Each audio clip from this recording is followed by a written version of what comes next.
95% des projets IA en entreprise ne génèrent aucun retour mesurable. Zéro. Et c'est exactement pour ça qu'un mot est en train de prendre le dessus dans le milieu, c'est le value maxing. Depuis 2 ans, la seule question qui comptait, c'était quand est-ce que les modèles seront assez bons.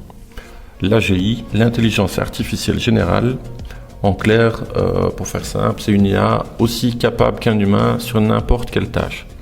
Les benchmarks, la course entre les labos, tout tournait autour de ça. Sauf que la conversation sérieuse, celle des gens qui déploient vraiment des trucs, ça a pivoté.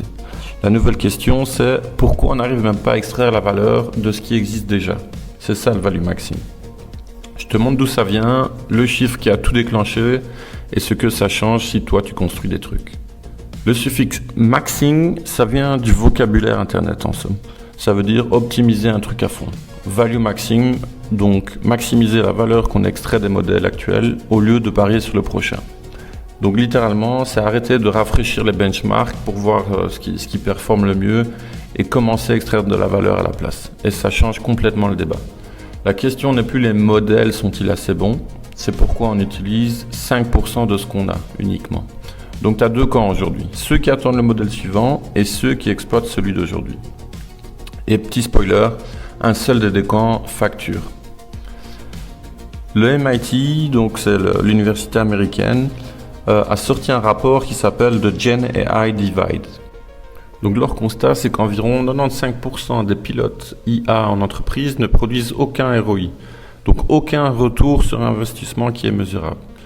Donc des milliards investis, des POC, donc des prototypes de démos qui sont développés en interne, et au bout tu as quoi? Un chatbot interne que personne n'ouvre. Bref, c'est pas terrible. Et le point important du rapport, c'est la cause. C'est pas un problème de modèle, c'est un problème d'intégration. Les pilotes échouent parce que l'outil n'est pas branché sur les vraies données de la boîte. Il n'a aucune mémoire de contexte métier, il vit à côté du workflow au lieu de vivre dedans. Les 5% qui marchent, eux, ont un point commun. Ils ont pris un process précis, spécifique, qui est répétitif et ils l'ont automatisé de bout en bout. Pas une plateforme, un process.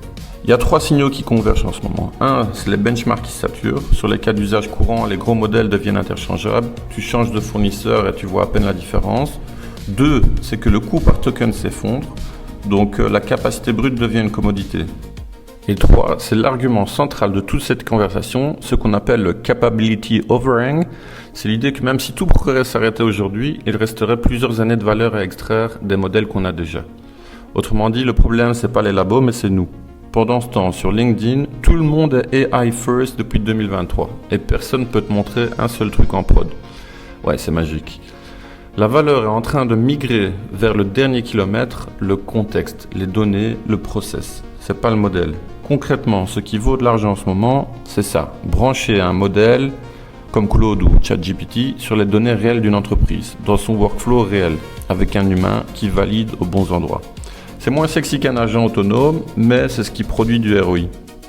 Pour un exemple banal, par exemple le tri des mails entrants ou la génération de devis, un modèle actuel, un peu de code et c'est branché et tu as une valeur mesurable en quelques jours. Zéro dépendance au prochain modèle. Et c'est ça le truc inconfortable du mot value maxim, c'est que si tu attends le prochain modèle pour te lancer, c'est que tu attendais déjà en fait au modèle d'avant. Donc ce qu'il faut retenir, c'est que la course à la capacité, c'est le problème des labos. Ton problème à toi, c'est l'extraction et comment monétiser cette capacité. Prends un process qui te bouffe du temps, un seul, et regarde ce qu'un modèle actuel peut faire quand tu branches tout en lui donnant le contexte. Pas une démo, un truc qui tourne, un truc réel, et c'est ça le value maxim. Et c'est nettement plus rentable que d'attendre l'intelligence artificielle générale. Si tu as un process que tu as automatisé comme ça ou un qui te résiste, dis-le moi en commentaire.